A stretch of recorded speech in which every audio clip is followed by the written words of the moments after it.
In 1983, writing software was a profession you had to be able to afford to enter. The tools cost hundreds of dollars, they were agonizingly slow, and the entire industry had just accepted that this was simply how things were. This all changed, however, when a French entrepreneur and a Danish engineer put a compiler on a single floppy disk priced at $49.95. Within 2 years, they had sold 250,000 copies of it, an unthinkable number for a programming language at that time. What was revolutionary about this product was who was buying it. All of a sudden, non-professionals started buying it, and an enormous number of them discovered for the first time in their lives that they could write software themselves. Ask any veteran developer today how they learned their craft, and a startling number of them will probably say they used this product. The language was eventually retired, while the Danish engineer who wrote it walked into Microsoft and went on to create the tools that the next two generations of new programmers would learn on. This is the story of Turbo Pascal.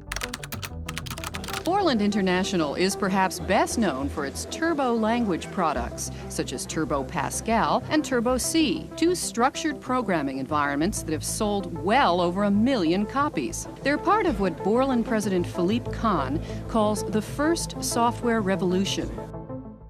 Our story begins in Denmark around 1980 with a young engineer named Anders Hejlsberg. In 1980, he was writing compilers, the programs that translate human-readable code into the raw instructions that a processor can actually execute. And he was doing it on a small British hobbyist machine called the NASCOM, building a Pascal compiler sold under the name Blue Label Software Pascal. Now, the choice of Pascal matters enormously here because of where the language came from. Pascal was created by a Swiss computer scientist named Nicholas Wirth, and Wirth built it with an explicit purpose that had nothing to do with pure commercialization. He designed it around the principle of structured programming. It was clean, it was disciplined, it forced you to declare what you were doing before you did it, and it made sloppy habits genuinely difficult to keep. Universities across the world looked at it and adopted it as the language they used to teach students how to think about code, which means that when Hejlsberg sat down to write a fast, small Pascal compiler for hobbyist machines, he was, without particularly intending to, building a tool for the exact language that a generation of students was already being pointed toward. He had built something remarkable, and he was selling it to a hobbyist market in a country of only 5 million people. Meanwhile, on the other side of the world, a Frenchman named Philippe Kahn had arrived in Silicon Valley, and in 1983 he founded a company called Borland. Kahn was a mathematician by training and a showman by instinct, and he had one very specific conviction about where the opportunity in software was at the time. He thought it was in programming tools. In the early 80s, building software was a 3-stage ritual performed with 3 separate pieces of software. First, you wrote code in a text editor, then you saved it and closed the editor entirely. Then you loaded a compiler and fed it your file. Then you loaded a third program, a linker, and the linker stitched everything together into something you could finally run. And if you had made one error anywhere in that process, the whole thing collapsed and you went back to the very beginning. On the machines of the era, a program of any real size could take minutes to get through that cycle, and the tools were quite expensive. Microsoft's compilers ran into the hundreds of dollars. UCSD Pascal, one of the better-known options of the day, was both costly and slow. Programming was a professional activity in the most literal sense of the phrase, meaning it was priced for people who had employers. Kahn's insight was that this barrier of entry was entirely artificial, and that sitting behind it was an enormous invisible market of hobbyists, students, and small business owners who would be able to write software the moment somebody let them. So Borland licensed Hejlsberg's PolyPascal compiler, hired Hejlsberg himself, and wrapped his compiler in something the industry had barely encountered. Instead of an editor, a compiler, and a linker as 3 separate programs, Borland put all 3 inside a single application. This is what we now call an integrated development environment. And it was really fast. The compiler was around 30 kilobytes, small enough to live entirely inside the machine's memory, which meant that while it was compiling,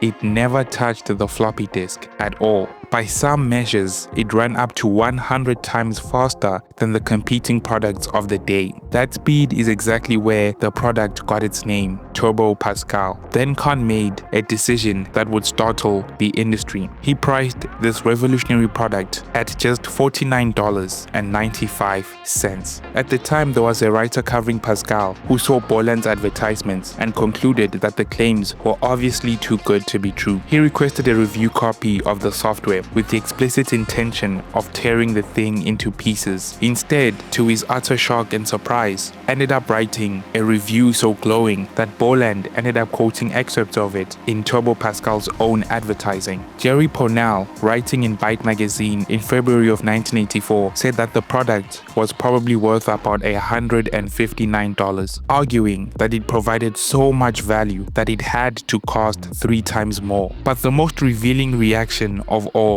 came from IBM.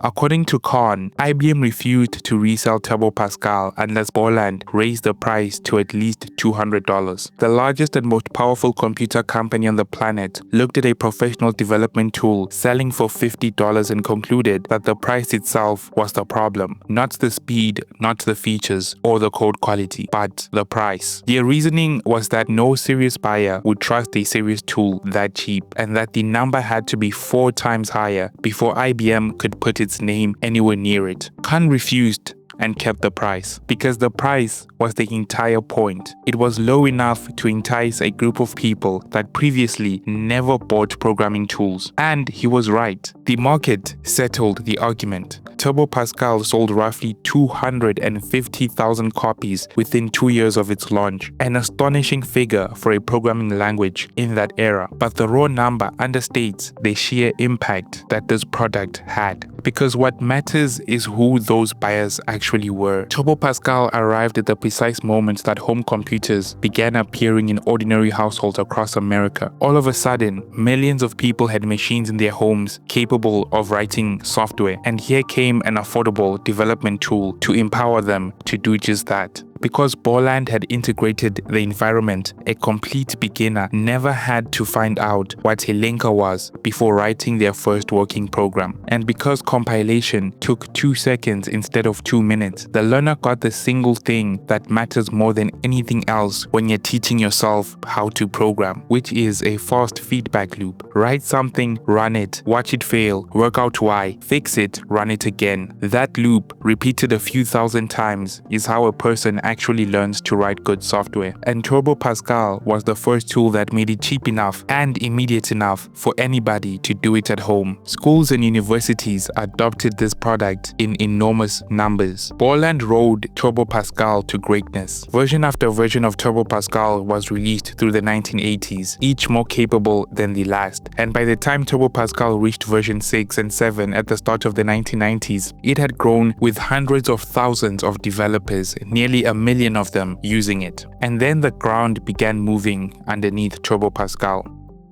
In the mid-90s, Windows arrived, and with it, the graphical era had officially begun. Every DOS-based tool on the planet was facing the same brutal question of how to carry its users across the gap. Turbo Pascal had grown up in a world of text screens and keyboard commands. At the same time this was happening, the professional world was consolidating hard around C and C++ as the languages of serious work. And Pascal, for all its clarity and discipline, started to carry quite a reputation as the language you learned on rather than the language you shipped with. The very quality that had made it the perfect teaching tool became the thing that kept it out of the professional mainstream. Borland's answer was to start again from scratch. It took Pascal, rebuilt it as a properly object-oriented language, and constructed an entirely new visual development system around it, releasing that in 1995 as Delphi. Delphi was superb. It itself is a tragic story that we have previously discussed on this channel. But with Delphi carrying the company's future, Borland simply stopped developing Turbo Pascal. Versions 6 and 7 were the last for DOS, and the products that had built Borland slid gently into legacy status. The world around it had changed, the graphical era had arrived, and it simply wasn't built for that new world.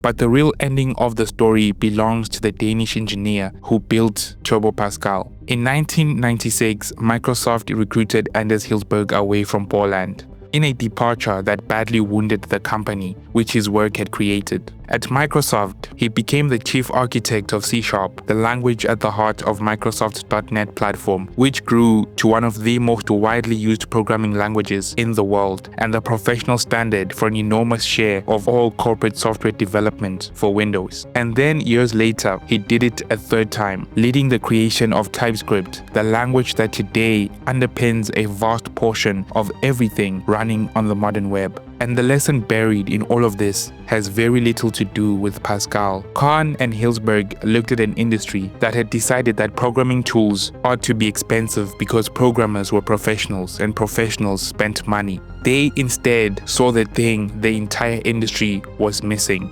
What was actually sitting on that $50 floppy disk was an entire generation of software developers who had yet to be empowered, waiting for somebody to make the door cheap enough for them to walk through. This is the fantastic story of Turbo Pascal, the language that gave millions of people who previously would probably have never written code a chance to build something for themselves. Thank you for watching.